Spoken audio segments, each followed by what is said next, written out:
17वीं शताब्दी के अंत में औरंगजेब की मृत्यु के बाद भारत का राजनीतिक परिदृश्य बदल गया। मुगल शक्ति धीरे धीरे कमजोर होने लगी और उस खाली स्थान को भरने के लिए मराठों का उदय हुआ। पश्चिम भारत के साहसी योद्धा धीरे धीरे अपना साम्राज्य फैलाने लगे, लेकिन जितने वे मजबूत होते जा रहे थे उतना ही अंग्रेज ईस्ट इंडिया कंपनी चिंतित हो रही थी, क्योंकि मराठा उत्तर से दक्षिण तक अपना प्रभाव बढ़ाने लगे थे। 1775 में घटनाक्रम ने एक नया मोड़ लिया। पेशवा के पद को लेकर मराठों के भीतर आपसी कलह शुरू हो गई। रघुनाथ राव ने पेशवा बनने के लिए अंग्रेजों से मदद मांगी। अंग्रेजों ने तुरंत इस मौके का फायदा उठाया और हस्तक्षेप किया। 1775 की सालबाई संधि से पहले ही उन्होंने कई गुप्त समझौतों के जरिए रघुनाथ राव का समर्थन किया। इसी तरह शुरू हुआ पहला आंग्लो मराठा युद्ध। युद्ध की शुरुआत में ही मराठों ने अपना दमखम दिखा दिया। 1779 में वडगांव की लड़ाई मराठों की ऐतिहासिक जीत साबित हुई।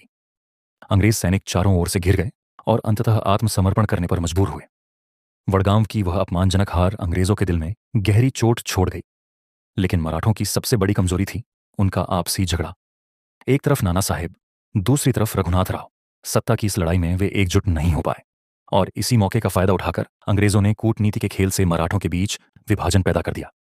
कई सालों तक छोटे बड़े युद्ध चलते रहे, कहीं मराठा जीतते कहीं अंग्रेज, लेकिन लंबे युद्ध से दोनों ही पक्ष थक चुके थे।